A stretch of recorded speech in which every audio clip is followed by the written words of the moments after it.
صلوات اللهم صل على محمد وآل محمد. چین دنیا میں ملے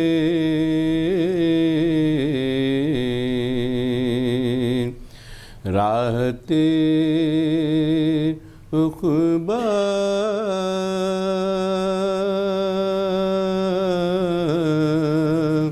مل جائے شدت عشق ملے غم کا سلیقہ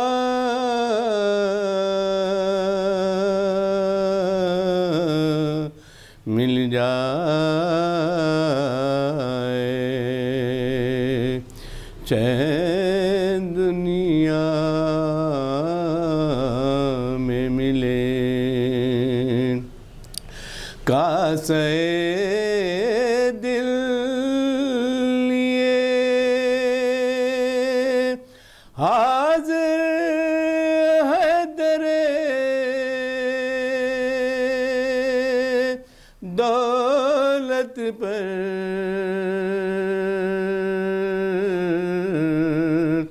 فاطمہ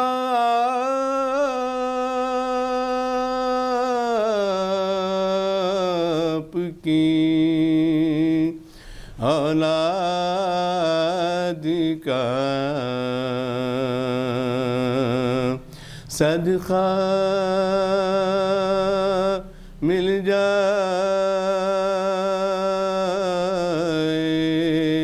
چین دنیا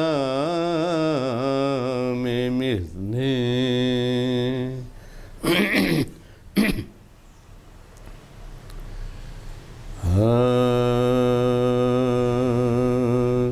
ہو خلوص قلب کا مظہر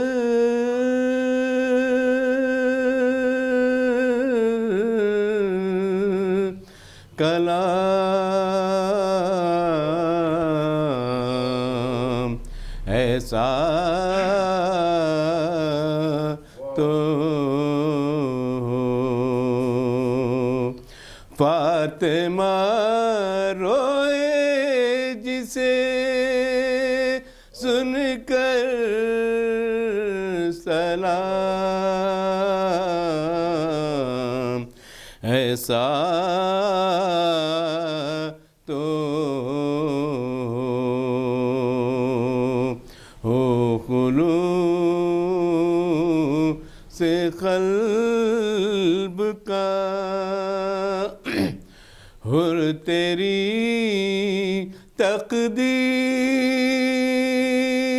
تقدیر پر شاہوں کو بھی آتا ہے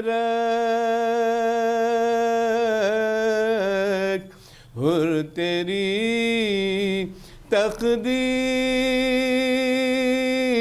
تقدیر پر شاہوں کو بھی آتا ہے رشک پیشوائی خود کرے آقا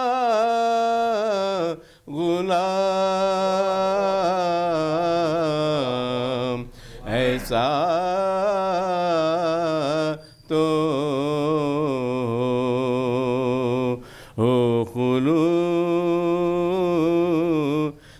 قلب کا ہو شہید ایسا کہ مٹی سجدگاہ خلق ہو شہید ایسا کہ مٹی سجدگاہ خلق ہو، خاک ہو تسبیح میں داخل امام، ایسا تو ہو خلوص قلب کا، دل تڑپ جاتا ہے جب کہتا ہے کوئی یا حسین، دل تڑپ جاتا ہے جب کہتا ہے کوئی یا حسین، آنکھ سے آنسو نہ تھمنے پائے نام، ایسا تو ہو خلوص قلب کا، بے کجا واؤٹ ہو اور بازوؤں میں ہو رسن، بے کجا واؤٹ ہو اور بازوؤں میں ہو رسن، اہل بیت مصطفیٰ کا احترام، ایسا تو ہو خلوص قلب کا، ناصران چاہ دین کہتے تھے آپس میں شہید، نام رہ جائے جہاں میں کوئی کام، ایسا تو ہو خلوص قلب کا۔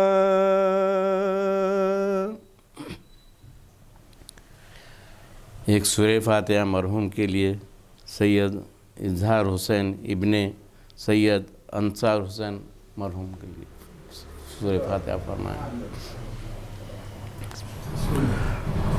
حضرات گزارش ہے ایک مرتبہ سورہ الحمد اور 3 مرتبہ سورہ توحید کی تلاوت فرما کر مرحوم و مغفور جناب سید اظہار حسین صاحب ابن جناب سید انصار حسین صاحب کی روح کو ایصال فرما دیجئے۔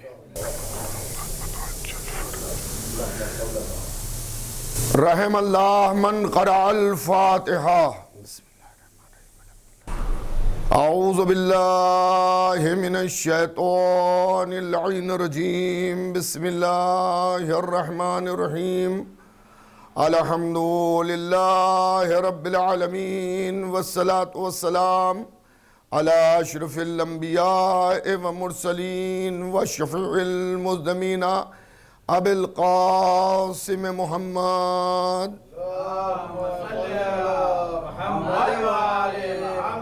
وأهل بيته الطيبين الطاهرين المعصومين المظلومين من يومنا هذا إلى قيام يوم الدين. أما بعد فقد قال الله سبحانه تبارك وتعالى وقول الحق بسم الله الرحمن الرحيم قل لا أسألكم عليه أجرا إلا المودة في القربى. صلوات. حضرات، یہ مجلس ایک مرحوم و مغفور محب اہل بیت امام حسین علیہ السلام کے عزادار جناب سید اظہار حسین صاحب کی منعقد ہے، اور آج شب شہادت بھی ہے حضور ختمی مرتبت محمد مصطفیٰ صلی اللہ علیہ وآلہ وسلم اور امام حسن مجتبیٰ علیہ السلام کی۔ میں نے ان دونوں مناسبتوں کی سبب اس آیت کو عنوان بیان قرار دیا کہ جس میں پروردگار عالم اپنے رسول کے ذریعے تمام مسلمانوں سے رسول کی محنتوں کی اجرت کی شکل میں مودت اہل بیت کو طلب کر رہا ہے۔ مودت اس محبت کو کہتے ہیں کہ جس میں دنیا کی تمام محبتیں سمٹ جائیں اور تمام محبتیں جہاں پر قربان کر دینے کا جذبہ پیدا ہو جائے اسے مودت کہتے ہیں۔ عمومی طور پر ہمارے ہاں مودت کا ترجمہ بھی محبت کیا جاتا ہے، لیکن اردو زبان میں محبت کا لفظ جو ہے وہ بہت سی چیزوں میں استعمال ہوتا ہے۔ انسان اپنے ملک سے محبت کرتا ہے، اپنے شہر سے محبت کرتا ہے، اپنے دوستوں اور اپنے خاندان والوں سے محبت کرتا ہے، اپنی اولاد سے محبت کرتا ہے، اپنے پیسے سے محبت کرتا ہے، اپنے گھر کے جانور سے محبت کرتا ہے۔ یہ تمام چیزیں محبت کی کڑیوں میں جڑی ہیں، لیکن کیا یہ تمام محبتیں برابر ہیں؟ جو اولاد سے آپ کو محبت ہے، کیا وہی محبت آپ کو اپنی دولت سے بھی ہے؟ نہیں، خدا نہ کرے اگر اولاد بیمار پڑ جاتی ہے تو انسان اپنی دولت کو خرچ کر دیتا ہے، ختم کر دیتا ہے، مٹا دیتا ہے کہ اولاد بچ جائے، دولت ختم ہو جائے، کوئی بات نہیں۔ تو اس کا مطلب یہ ہے کہ محبت میں ایک محبت پر دوسری محبت کو قربان کرنے کا جذبہ ہوتا ہے۔ مودت اس محبت کو کہتے ہیں کہ جس چیز سے بھی آپ کو محبت ہے، اگر تقاضے مودت آ جائے تو اس محبت کو آپ قربان کر سکیں۔ محبت پڑھائی نہیں جاتی، محبت بتائی نہیں جاتی۔ انسان جب پیدا ہوتا ہے تو عنصر محبت کو لے کے پیدا ہوتا ہے۔ محبت کسی درسگاہ میں جا کر زانوِ ادب طے کر کے سیکھنے کا نام نہیں ہے۔ اگر انسان ہے تو محبت لے کے آیا ہے، اور محبت ہی کا یہ ریاکشن ہے کہ نفرت انسان ذاتی طور پر محبت لے کے آتا ہے، لیکن جس سے اسے محبت ہوتی ہے اگر اس کا کوئی دشمن ہے تو اس سے اسے نفرت پیدا ہو جاتی ہے۔ نفرت بھی پیدا کرائی نہیں جاتی ہے بلکہ نفرت خود بخود ہوتی ہے۔ ایک صلوات بھیجئے تو میں عرض کروں محمد۔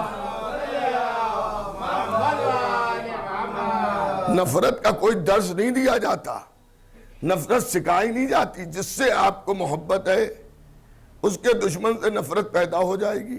اگر آپ اللہ والے ہیں اور آپ اللہ کو مانتے ہیں تو شیطان سے خود بخود نفرت پیدا ہو جائے گی۔ اگر آپ حضرت نوح کو مانتے ہیں نبی تو ان کے دشمنوں سے نفرت خود بخود پیدا ہو جائے گی۔ موسیٰ کو اگر آپ مانتے ہیں حضرت موسیٰ کو تو فرعون سے نفرت خود بخود پیدا ہو جائے گی. اگر حضرت ابراہیم کو آپ مانتے ہیں تو نمرود سے خود بخود آپ کو نفرت پیدا ہو جائے گی. اگر حضور ختمی مرتبت کو آپ مانتے ہیں تو ابو جہل اور ابو لہب سے خود بخود نفرت پیدا ہو جائے گی. اگر آپ حضرت علی کو مانتے ہیں تو حضرت علی کے دشمنوں سے خود بخود نفرت پیدا ہو جائے گی. اگر آپ حضرت حسین علیہ السلام کو مانتے ہیں تو خود بخود منہ سے آپ کے یزید پر لعنت نکل آئے گی. ایک صلوات اور بھیجیے گا محمد و آل محمد پر.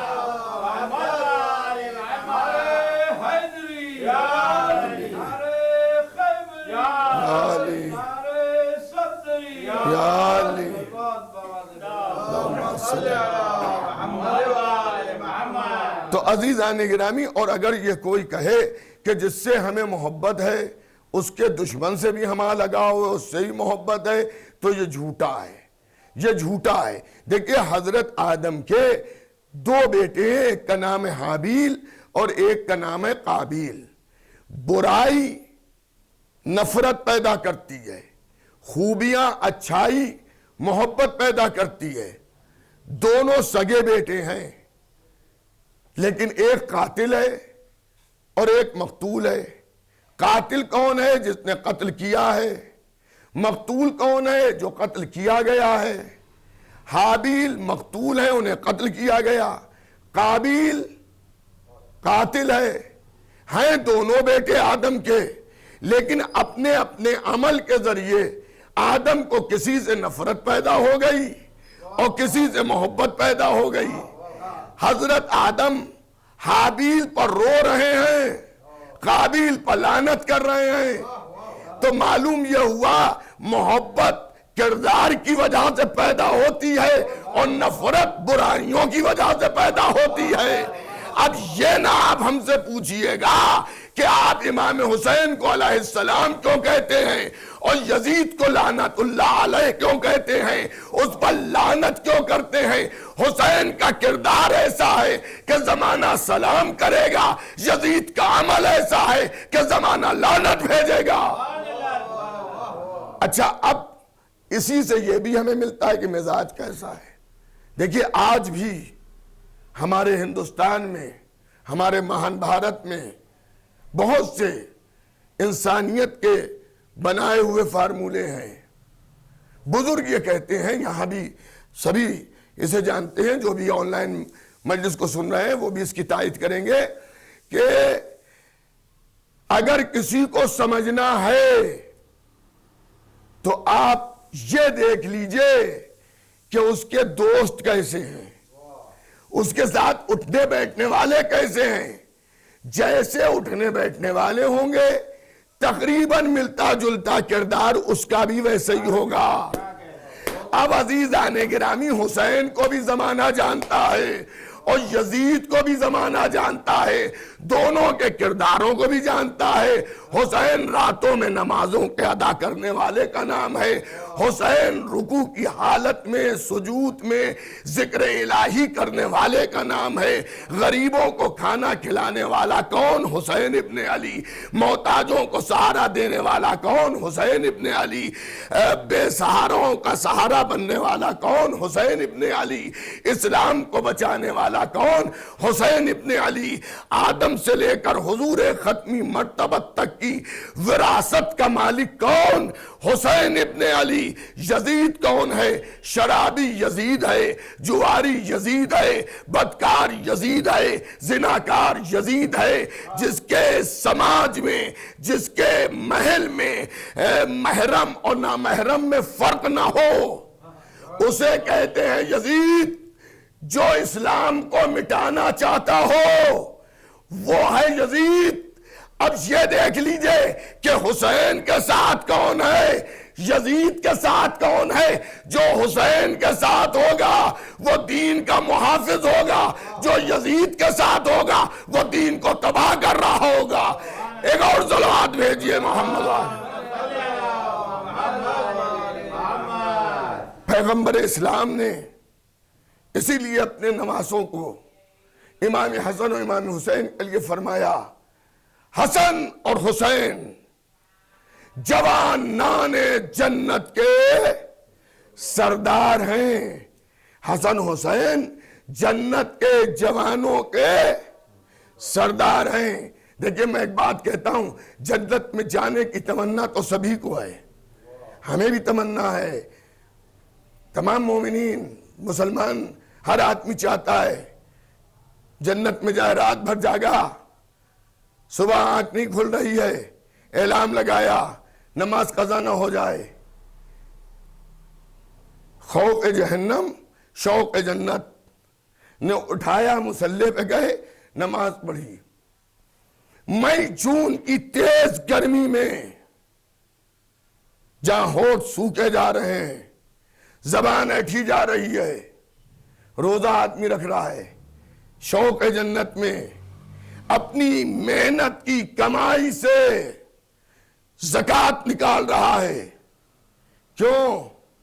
شوق جنت میں اب امام حسن اور امام حسین کے برابر کسی کو نہ سمجھیے گا، اس لیے کہ پوری ملت اسلامیہ اس میں صحابی بھی ہیں، تابعین بھی ہیں، تبع تابعین بھی ہیں، متقی بھی ہیں، پرہیزگار بھی ہیں، دیندار بھی ہیں، جتنے ہیں سب کو جنت میں جانے کا شوق ہے۔ جنت میں جانے کا شوق رکھنے والا اور ہے، اور جنت کے جوانوں کا سردار ہونا اور ہے۔ حسن حسین جنت کے جوانوں کے سردار۔ آج جیسا کہ میں نے ابھی ابتدائی کلام میں عرض کیا کہ آج دو معصوموں کی شب شہادت بھی ہے، تو میں چاہتا ہوں کہ چند جملے امام حسن کے متعلق اور چند جملے حضور ختمی مرتبت کے متعلق عرض کروں۔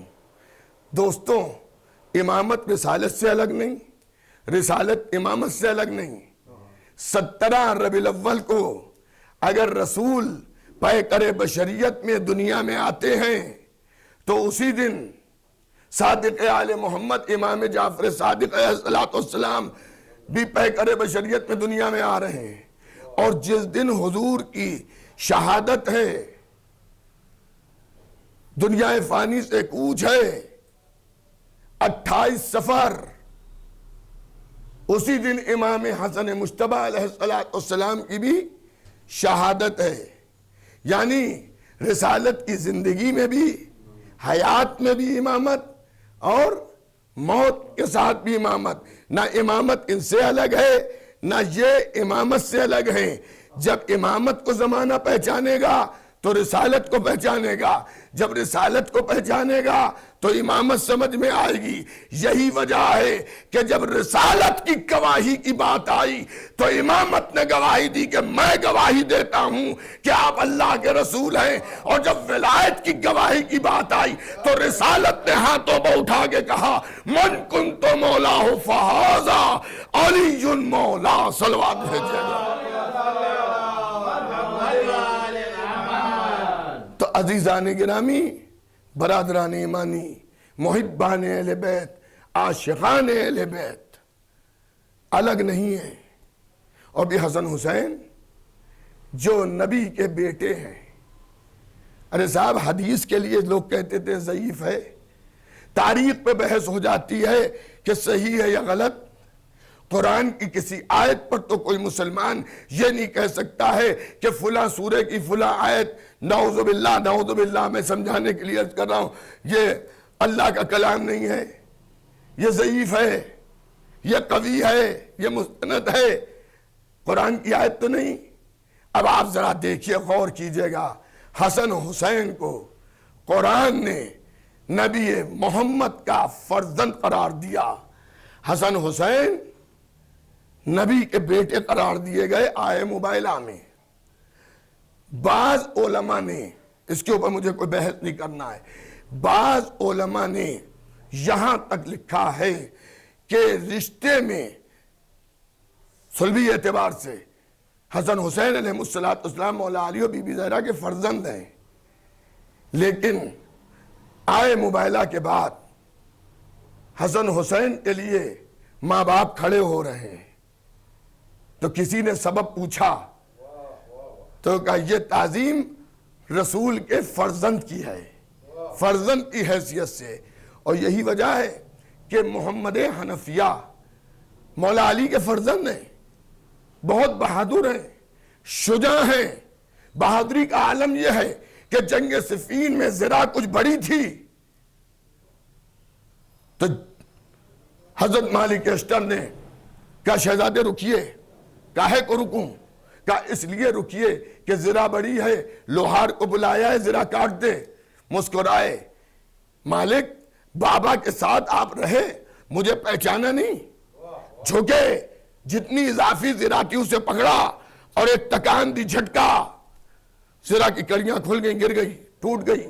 اضافی ذرا، اتنے طاقتور، شجاع، بہادر. مولا نے ایک ٹارگیٹ دیا، وہاں تک جانا، ناکے کو گرانا. جنگ میں، میدان جنگ میں ٹارگیٹ ایک دیا، گئے، وہاں تک نہیں پہنچ پائے کیونکہ ہزاروں نیزے کہ علی کا فرزند آیا ہے، ہزاروں تیر، تلواریں، لڑتے رہے مگر ایک وقت کو آیا کہ محمد حنفیہ واپس آ گئے. تو مولا نے امام حسن کو بھیجا. دیکھیے مسلمانوں کا، شیعہ مسلمان نہیں، نعوذ باللہ، امامت میں ہم کسی طرح کے نقص کے قائل ہی نہیں ہیں. چاہے جتنی بڑی کتاب کا آپ حوالہ دے دیجئے، چاہے جتنے بڑے عالم کی تقریر آپ بیان کر دیجئے، اگر امامت میں کہیں سے کوئی نقص ہے، کوئی بیان کر رہا ہے تو چھوٹا ہے، غلط ہے. قدرت نے اپنی قدرت کاملہ سے ان 14 کو خلق کیا ہے. ان 14 میں نہ جسمانی اعتبار سے، نہ عقلیت اعتبار سے، نہ علمی اعتبار سے، نہ کردار کے اعتبار سے کوئی نقص، کمی ہے ہی نہیں.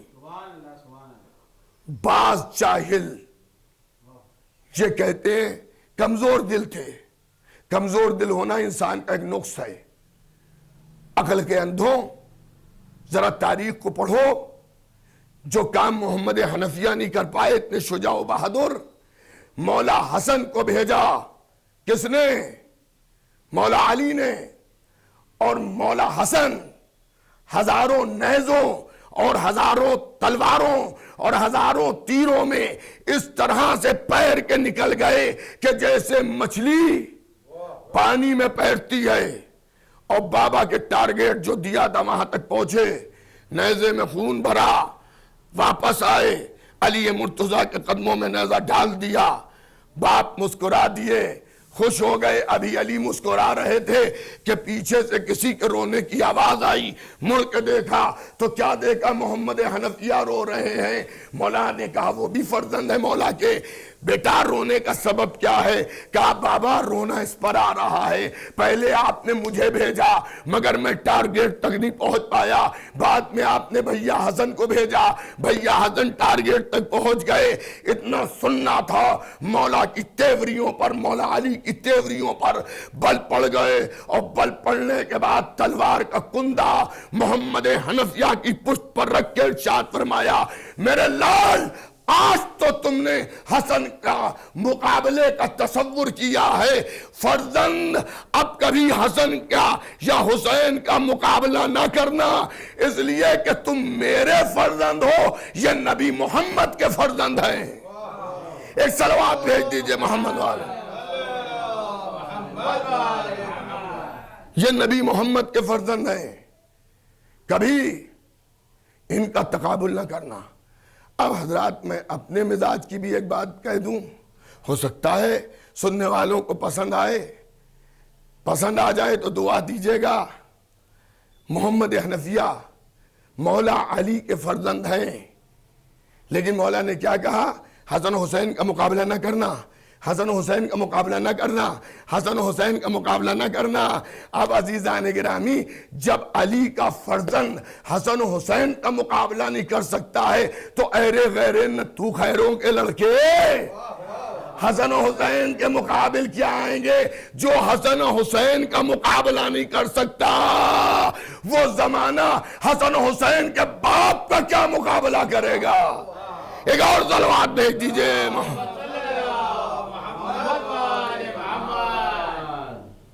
حسن حسین جنت کے جوانوں کے سردار ہیں، میرا آقا حسن اور میرا آقا حسین۔ حدیث اتنی ہی نہیں ہے، حسن حسین جنت کے جوانوں کے سردار اور حسن حسین کا بابا ان دونوں سے افضل، یہ پوری حدیث ہے۔ حسن حسین جنت کے جوانوں کے سردار، حسن حسین کا بابا ان دونوں سے افضل ہے، امام علی علیہ السلام ان دونوں سے افضل ہے۔ اب میں اگر اپنا نظریہ پیش کروں تو کوئی کہے گا صاحب یہ شیعہ ہیں، یہ تو حضرت علی کے فضائل پڑھتے ہیں، اہل بیت کے فضائل پڑھتے ہیں، آپ کا یہی کہنا تو ہمیں داخل بہشت کرے گا، ہم وہاں بھی حضرت علی کے فضائل پڑھتے ہوئے داخل ہوں گے، اور وہاں بھی میری تو دعا ہے، میں خالی یہ دعا نہیں کرتا کہ مجھے مولا اپنی نوکری سے میری زندگی تک معزول نہ کیجیے گا، میں یہ دعا کرتا ہوں زندہ جب تک کہ رہوں آپ کی نوکری کرتا رہوں، اور جب مر جاؤں تو بہشت میں بھی آپ کی نوکری کرتا رہوں۔ سمجھ گئے آپ؟ تو عزیزان گرامی، برادران ایمانی، ایک نام تاریخ میں ہے، آپ نے سنا ہوگا ابو ہریرہ کا، یہ نقل حدیث بہت زیادہ کرتے تھے، اور بالخصوص سائے ستہ میں اکثر حدیثیں ان سے نقل ہیں۔ یہ ایک الگ کی بات ہے کہ انہی نے بزم رسول میں بیٹھے کم، جس طرح سے مجلس میں شریک ہونے والوں میں بلا تشبیہ میں عرض کر رہا ہوں، مجلس میں ایک طبقہ وہ ہوتا ہے جو فاتحے سے شروع ہوتا ہے، سوز و سلام سے آتا ہے، اور جب مجلس ختم ہو جاتی ہے، زیارت پڑھا دی جاتی ہے، تب وہ واپس جاتا ہے۔ ایک طبقہ وہ ہے تو دیر سویر میں آتا ہے، ایک وہ ہوتا ہے جو بالکل نیاز کے موقع پر آتا ہے۔ دیکھیے جو شروع سے بیٹھا ہے آخر تک بیٹھا رہے، وہ کہے کہ جعفر عباس نے یہ پڑھا، جعفر عباس نے یہ پڑھا، مظہر بھائی نے یہ سلام پڑھا، یہ اشعار پڑھے، یہ فضائل پڑھے، اتنی دیر مجلس پڑھی، یہ مصائب پڑھے، مصائب کے بعد فلاں انجمن نے نواخوانی کی، فلاں صاحب نے زیارت پڑھوائی، تو اسے حق ہے اس لیے کہ شروع سے آخر تک ہے۔ لیکن جو تبرک بڑھتے وقت آیا ہے وہ اگر اس پر بحث کرے نہیں یہ پڑھا ہے وہ پڑھا ہے، تو آپ یہی تو پوچھیں گے میاں آپ آئے کب تھے؟ آپ اس سے بحث کر رہے ہیں جو شروع سے تھا۔ تو بھائی شروع سے آخر تک کون رہا؟ شروع سے آخر تک تو اہل بیت محمدی رہے ساتھ میں، انہی نے ان کی گود میں آنکھیں کھولی، انہی نے ان کی گود میں اپنی آنکھوں کو بند کیا۔ تو آل محمد، تو عزیزان گرامی، برادران ایمانی، محبان اہل بیت پیغمبر، عزاداران امام مظلوم کربلا، ابو ہریرہ، وہ جو ہیں وہ بیٹھے میں ہیں مسجد میں، وفات رسول کے بعد کی بات ہے، اور ان کے ساتھ لوگ بھی بیٹھے ہوئے ہیں، ان کے شاگرد وغیرہ، کہ اتنی دیر میں امام حسن اور امام حسین تشریف لائے مسجد میں۔ جیسے انہی نے دیکھا حسن حسین علیہ السلام کو آتے ہوئے، یہ تعظیم کے لیے کھڑے ہو گئے، اور کھڑے ہونے کے بعد انہی نے سید و سردار کہہ کے سلام کیا، میرے سید و سردار میرا سلام ہو آپ پر۔ تو جو پاس میں ان کے جونیئر بیٹھے تھے انہیں کہا آپ اپنے سن کو دیکھیے، کمر خمیدہ، چہرے پہ جھرنیاں، بال سفید، داڑھی سفید، اور یہ ابھی آپ کے سن کے اعتبار سے، ورنہ جب سلمان 300 ساڑھے 300 برس کے ہو کر علی کہہ رہے تم بڑے ہو یا میں بڑا ہوں، تو میں ظاہری عمر کے اعتبار سے گفتگو کر رہا ہوں۔ انہوں نے کہا کہ یہ بچہ اور آپ بوڑھے، اور آپ انہیں سید و سردار کہہ کے سلام کر رہے ہیں، کھڑے ہو گئے آپ۔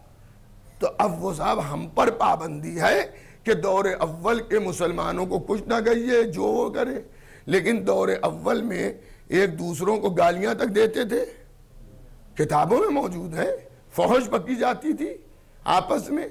ٹھیک ہے ہمیں کچھ نہیں کرنا ہے، ہم تاریخ جو ہے وہ بیان کر رہے ہیں۔ تو انہیں ڈاٹا کونی ماری، حدیث پیغمبر بھول گئے۔ حدیث پیغمبر کا اس سے کیا تعلق ہے؟ کہا حدیث پیغمبر ہے حسن حسین جنت کے جوانوں کے سردار ہیں۔ انہوں نے کہا یہ حدیث تو ہمیں بھی یاد ہے کہ حسن حسین جنت کے جوانوں کے سردار ہیں۔ کہا اچھا اس سے اس حدیث سے تعظیم اور اس سلام سے کیا تعلق ہے؟ کہا سنو اب انہی نے اپنا اجتہاد پیش کیا اور انہی نے کہا دیکھو نبی نے کہا حسن حسین جنت کے جوانوں کو سردار ہیں، جو حسن و حسین کو دنیا میں اپنا سردار مانے گا وہی جنت میں ان کی سرداری میں رہے گا۔ ہائے ہائے میں کیا عرض کر رہا ہوں، بات اچھی لگے تو میرے حق میں دعا کیجئے گا۔ دعاؤں میں دولت کی دعا نہیں، ایک دعا کہ محبت اہل بیت پر دم نکلے اور شفاعت اہل بیت نصیب ہو۔ الہی آمین ثم آمین۔ تو عزیزان گرامی وہاں انہوں نے کیا کہا کہ جو دنیا میں حسن و حسین کو اپنا سردار مانے گا وہی ان کی سرداری میں جنت میں رہے گا۔ اب میں اپنے سامعین سے ایک سوال کرتا ہوں کہ سردار مانے گا یہ کہا ہے ابو ہریرہ نے کہ جو دنیا میں سردار مانے گا جنت میں وہی ان کی سرداری میں رہے گا۔ تو سردار سے بیعت لی جاتی ہے یا سردار کی بیعت کی جاتی ہے؟ تو سامنے کا جواب یہ ہے کہ جسے آپ نے سردار مانا ہے اس کی بیعت آپ کریں گے۔ سردار سے بیعت لی نہیں جاتی ہے، اور جو بیعت کسی سے مانگے اس کا مطلب یہ ہے کہ وہ اسے اپنا سردار نہیں مان رہا ہے۔ ابو ہریرہ فرما رہے ہیں جو سردار نہیں مانے گا ان کو دنیا میں وہ جنت میں نہیں جائے گا۔ تو چلیے ایک باپ اور ایک بیٹے کے لیے تو طے ہو گیا کہ یہ جنت میں نہیں جانے والے ہیں، یہ جہنم میں جائیں گے۔ جس نے حسن سے بیعت مانگی وہ بھی جہنمی، اور جس نے حسین سے بیعت مانگی وہ بھی جہنمی۔ تو حسن حسین سے جو بیعت مانگے وہ کون ہے؟ جہنمی۔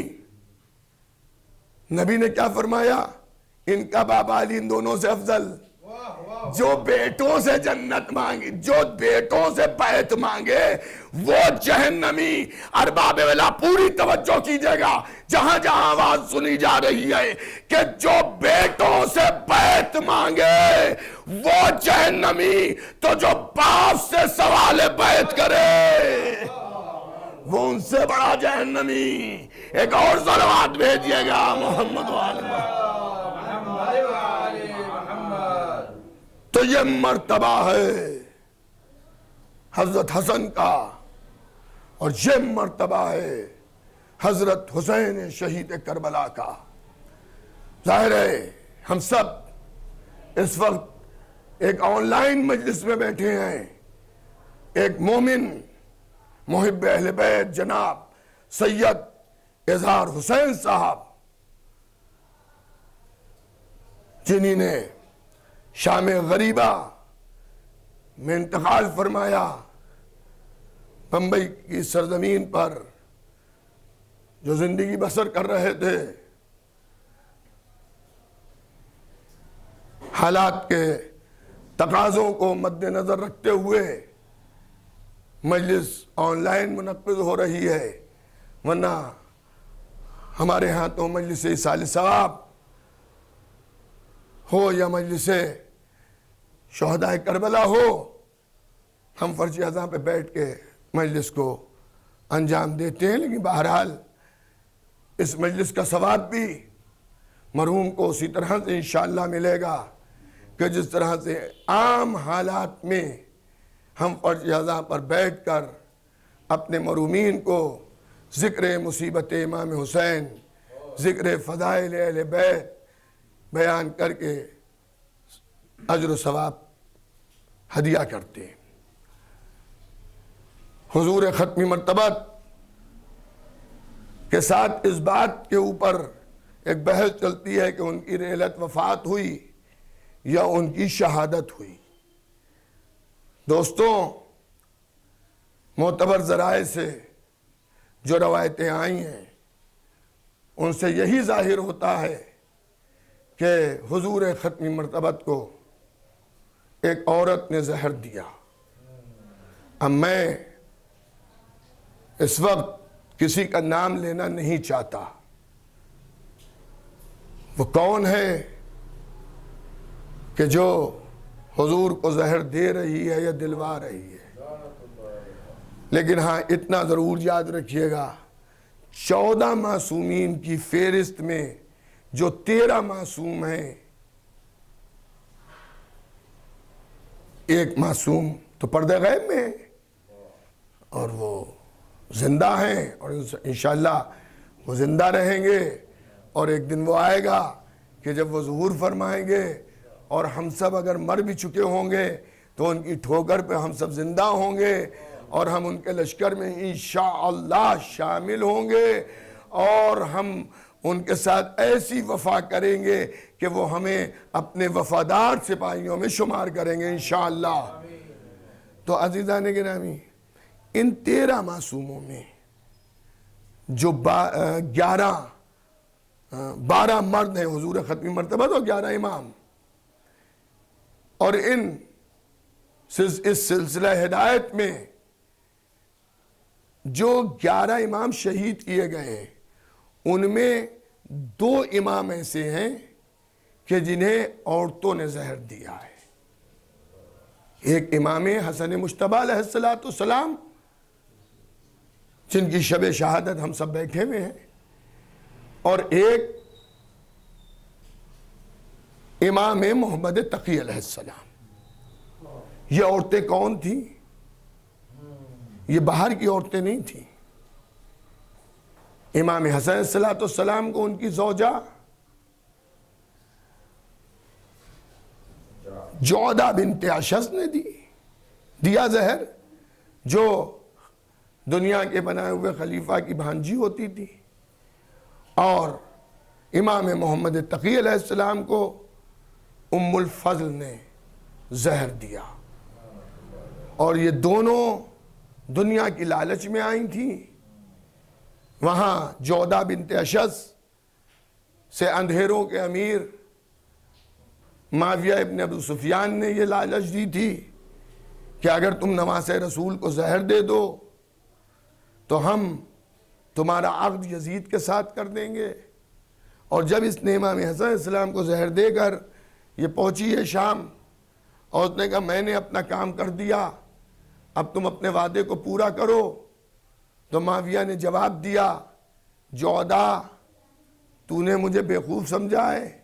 جب تو نواسہ رسول کی نہ ہوئی تو میرے لڑکے کی کیا ہوگی؟ اسے بھی کسی لالچ پہ تو قتل کر سکتی ہے. اور ام الفضل جو امام محمد تقی علیہ السلام کی زوجہ تھی، اس نے بھی امام کو جو زہر دیا ہے وہ دنیا کی لالچ میں دیا. عزیزان گرامی، حضور ختمی مرتبت کو بھی گھری کی ایک عورت نے زہر دیا، جو زہر دھیرے دھیرے اثر کیا، اور حضور ختمی مرتبت اس دنیا فانی سے رحلت فرما گئے. لیکن نبی کریم نے اس علالت کے زمانے میں بھی کہ جب زہر کا اثر نبی کے اوپر ہو چکا تھا، لیکن اپنے اہل بیت کا تعارف کرایا. اور میں اس مجلس میں آپ کو تبرک کے طور پر ایک دعوت فکر دینا چاہتا ہوں کہ خالی نبی کی شہادت کی سازش میں وہ عورت شامل نہیں تھی، بلکہ کچھ مرد بھی شامل تھے. توجہ کیجئے گا. اور اس کا ثبوت اس وقت ملا کہ جب نبی کہہ رہے تھے مجھے کاغذ و قلم لا کے دے دو تاکہ میں تمہارے درمیان ایک ایسی تحریر لکھ کے چھوڑ کے چلا جاؤں کہ جس کے بعد تم کبھی صبح قیامت تک گمراہ نہ ہو. تو اسی مجمع میں ایک شخص یہ بولا کہ انہیں کاغذ و قلم نہ دینا، اس لیے کہ ان کا دماغ کام نہیں کر رہا ہے، کیونکہ اسے معلوم تھا کہ جب عام انسان کو زہر دیا جاتا ہے تو اس کا دماغ فیل ہو جاتا ہے. زہر کا اثر دماغ پر جلدی کرتا ہے، کیونکہ اسے معلوم تھا کہ زہر دیا گیا ہے، لیکن وہ نبی کو ایک عام انسان سمجھ رہا تھا. دیکھیے، اماموں پر ہماری جانیں قربان ہو جائیں. کہ ہمارے نبی پہ لگے ہوئے الزامات کو کس طرح سے اماموں نے دھویا ہے، صاف کیا ہے۔ مولائے متقیان حضرت علی ابن ابی طالب علیہ السلام، مولا علی علیہ السلام کی زندگی کو آپ دیکھیں، مولا علی کے سر پہ ضرب لگائی گئی، مولا علی کے سر پر ضرب لگائی گئی تھی، زہر آلودہ ضرب۔ کیسا زہر کہ جب حضرت حذیفہ یمانی عبد الرحمن ابن ملجم لعین کو، ملعون کو گرفتار کر کے لے جا رہے تھے اور بیت علی سے بیبیوں کے رونے کی آواز آئی اور دعاؤں کی آوازیں سنی، تو ابن ملجم کہتا ہے حذیفہ ان بیبیوں سے کہہ دو علی کی زندگی کی دعا نہ مانگے۔ کیوں؟ کہ میں نے ایسے زہر میں تلوار کو بجھایا ہے کہ اگر پورے کوفے پر وہ زہر تقسیم کر دیا ہے سب موت کی نیند سو جائیں گے۔ اب آپ ذرا غور کیجئے گا، وقت رحلت رسول کاغذ اور قلم مانگا جا رہا ہے اور ایک شخص یہ کہہ رہا ہے انہیں نہ دینا۔ کیوں؟ کہ ان کا دماغ کام نہیں کر رہا ہے۔ حضرت علی کے سر پہ ضرب لگی 19ویں ماہ رمضان کی فجر میں، 20ویں ماہ مبارک رمضان کو طبیب بلایا گیا، اس نے مولا علی کے زخم سر میں گوسفند کی ایک نس ڈالی اور ڈالنے کے بعد اس نے امامہ پھینکا، رونے لگا اور کہنے لگا اب میرا مولا نہیں بچے گا، اس لیے کہ علی کے دماغ تک زہر کا اثر پہنچ چکا ہے۔ مولا علی کو طبیب بلانے کی ضرورت نہیں تھی، لیکن نبی پر لگے ہوئے الزام کو دھو رہے ہیں میرے مولا علی کہ میرے نبی کو ہلکا سا بخار تھا، تم نے کہا ان کا دماغ کام نہیں کر رہا ہے۔ طبیب میرے لیے یہ کہہ رہا ہے کہ زہر کا اثر دماغ تک پہنچ چکا ہے، لیکن اس کے بعد علی کہتے ہیں، ساسا بن سوہان فرماتے ہیں کہ جب ہم محبان اہل بیت علی میں داخل ہوئے مولا کی مزاج پرسی کرنے کے لیے، تو ایک مرتبہ مولا نے غص سے آنکھیں کھولی، ہم رو رہے تھے، مولا نے کہا رو نہیں، جو دل چاہے پوچھ لو، سلونی پوچھنے والوں قبل اس کے کہ مجھے کھو بیٹھو، مجھ سے آسمان کے رستوں کو پوچھو، مجھ سے زمین کے راستوں کو پوچھو، میں آسمان کے رستوں کو زمین کے رستوں سے زیادہ بہتر جانتا ہوں۔ یہ ظرف علم ہے، یہ کانسا علم ہے، یہ نبی نے مجھے اس طرح سے بھرایا جیسے طائر اپنے بچے کو دانا بھراتا ہے۔ اگر میرے لیے مسند بچھا دی جائے تو میں توریت والوں کو توریت سے فتوے دوں گا، انجیل والوں کو کتھیوں کو انجیل سے سلجھاؤں گا، قرآن والوں کے مسائل کو قرآن سے حل کروں گا، اور خدائے محمد کی قسم یہ کتابیں بولنے لگیں گی کہ علی آپ نے اسی نور میں فیصلہ کیا جس میں اللہ نے ہمیں نازل کیا تھا۔ بس ساسا فرماتے ہیں آج مولا نے اتنا کہا، ساسا وقت کم ہے، سوال جلدی جلدی کرو تاکہ میں جلدی جلدی جواب دوں۔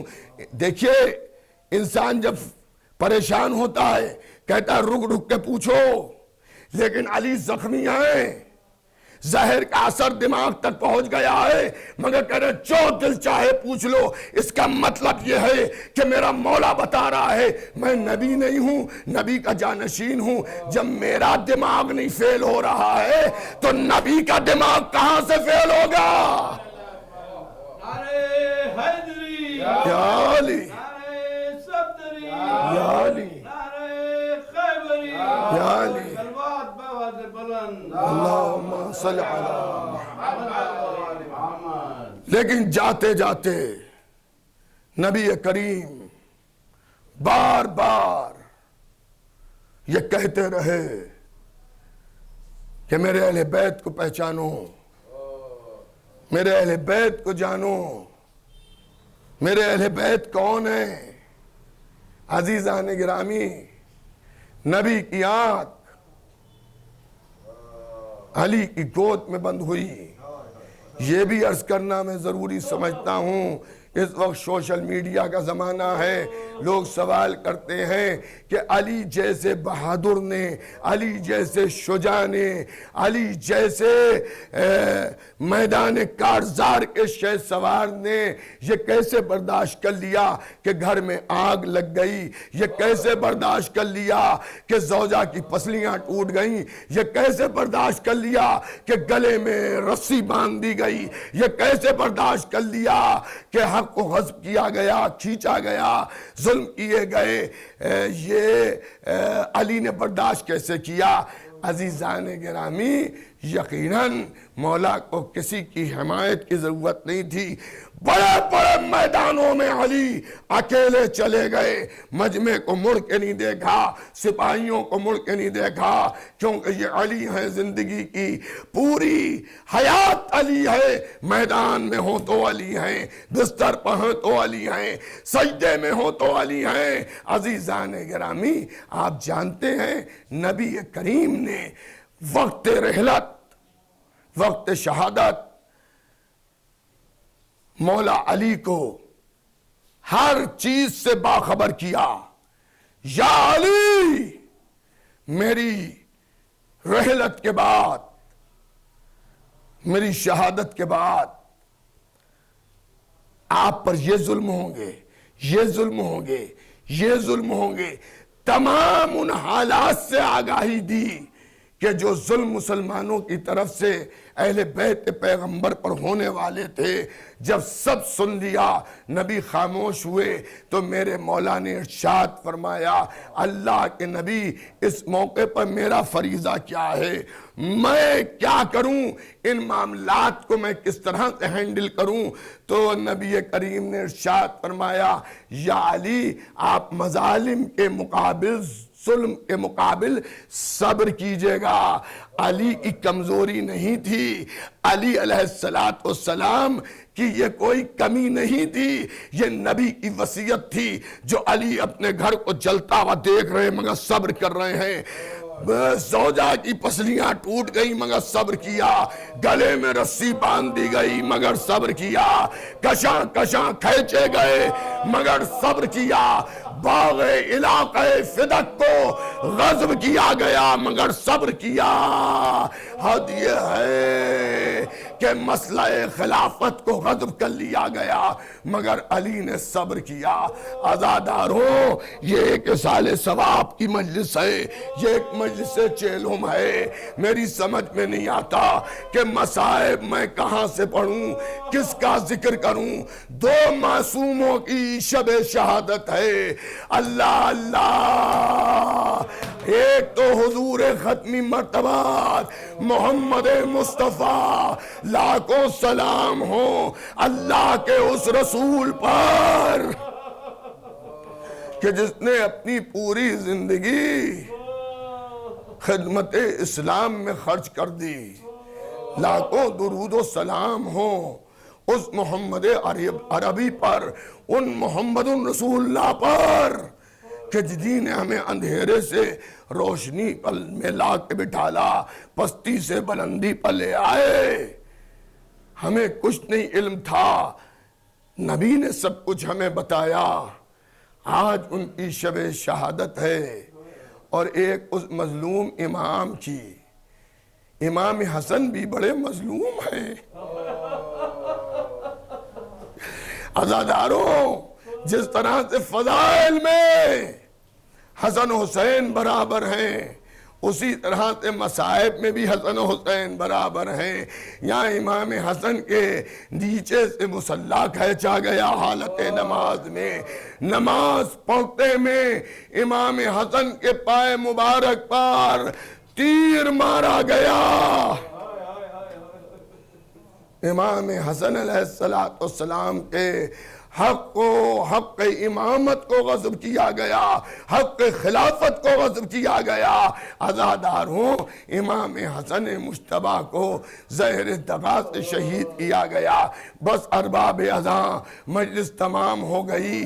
جن مرحوم جناب سید اظہار حسین صاحب کی یہ مجلس 40واں ہے، ہاں ان کی اولادیں بھی ہیں، خدا سلامت رکھے، بیٹے بھی ہیں، بیٹیاں بھی ہیں، نواسے بھی ہیں، نواسیاں بھی ہیں، عزیز بھی ہیں، گھر والے بھی ہیں، زوجہ بھی ہے، لیکن اس سب کے باوجود بھی اے عزاداروں ذرا بیٹوں سے پوچھئے، آج باپ کے 40ویں کی مجلس ہے، کیا بے چینی ہوگی؟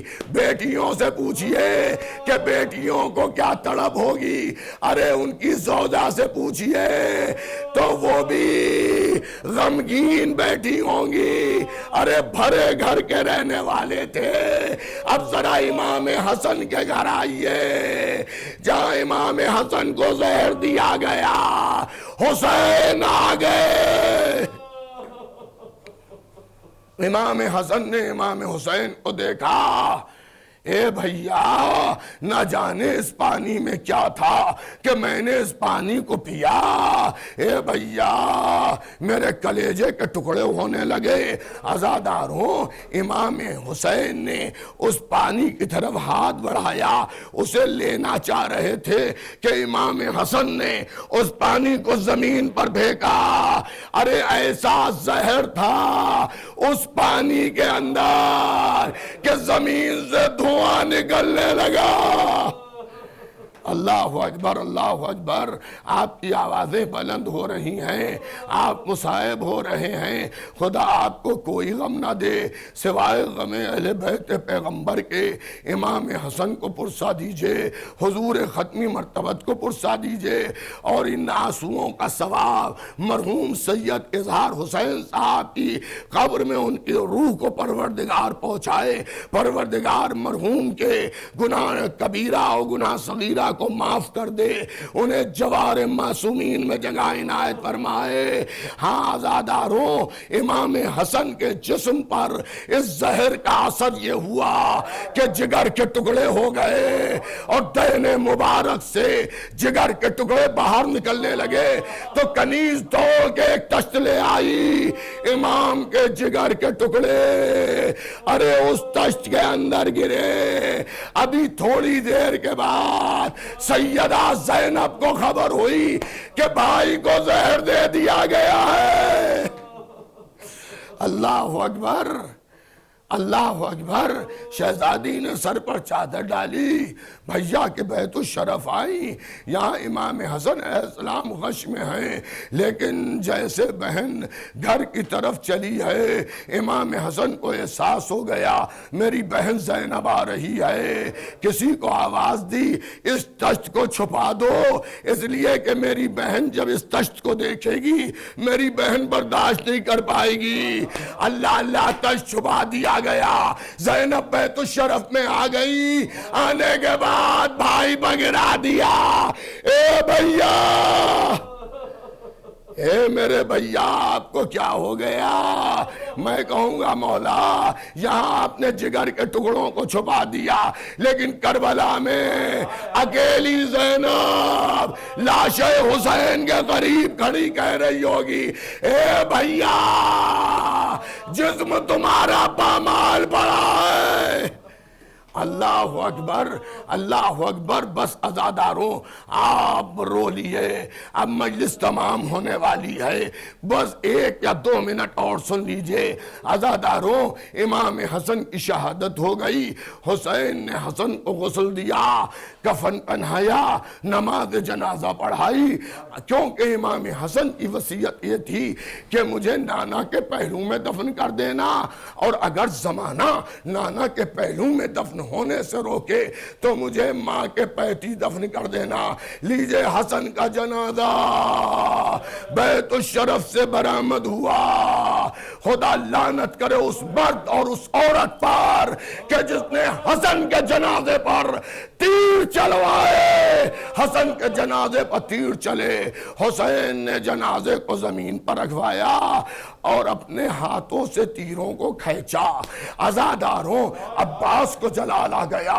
عباس بے اختیار گھر کی طرف دوڑے اور دوڑ کے گھر میں پہنچے، تلوار کو اتارا، بے نیام کر کے باہر نکل رہے تھے. زینب نے آواز دی، عباس عباس جنازوں میں تلوار لے کے نہیں جاتے ہیں. عباس ہوا کیا؟ کسی بی بی نے بتایا، اے شہزادی زینب، آپ کے بھیا کے جنازے پر تیر مارے گئے ہیں. جناب زینب کہتی ہے نانا کا مدینہ ہے، یہ کیسے ہو سکتا ہے کہ میرے بھیا کے جنازے پر تیر مارے جائیں؟ آنے تو میرے حسین کو، میرا حسین آئے، میں حسین سے پوچھوں. اتنی دیر میں حسین دفن کر کے آ گئے. زینب نے گلے میں باہر ڈال دی، اے بھیا، میں نے سنا ہے حسن کے جنازے پر تیر مارے گئے. اے بھیا کیا یہ صحیح ہے؟ حسین نے کہا بہن 9 تیر تو میں نے جسم سے خود کھینچے ہیں، اتنا سننا تھا. زینب واہ حسنا کہے کہ غش کھا گئی. میں کہوں گا شہزادی صبر کیجئے، ارے یہ مدینہ ہے. حسین نے تیر کھینچ لیے. ہائے وہ کربلا، تیروں پر حسین، ہزاروں تیر، زمین کربلا ہل رہی ہے. الا قتل الحسین بے کربلا، الا ذبح الحسین بے کربلا.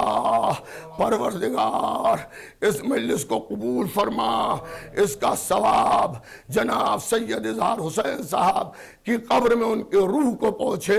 پروردگار مرحوم کے گناہ کبیرہ گناہ صغیرہ کو معاف کر دے، انہیں جوار معصومین میں جگہ عنایت فرما. ان کے پسماندگان کو، بیٹوں بیٹیوں اور زوجہ کو صبر جمیل عنایت فرما. ہم سب کے زمانے کے امام کے ظہور میں تعجیل فرما. حضرات گزارش ہے 1 مرتبہ سورہ الحمد اور 3 مرتبہ سورہ توحید کی تلاوت فرما کر مرحوم و مغفور جناب سید اظہار حسین صاحب کی روح کو اصحال فرما دیں.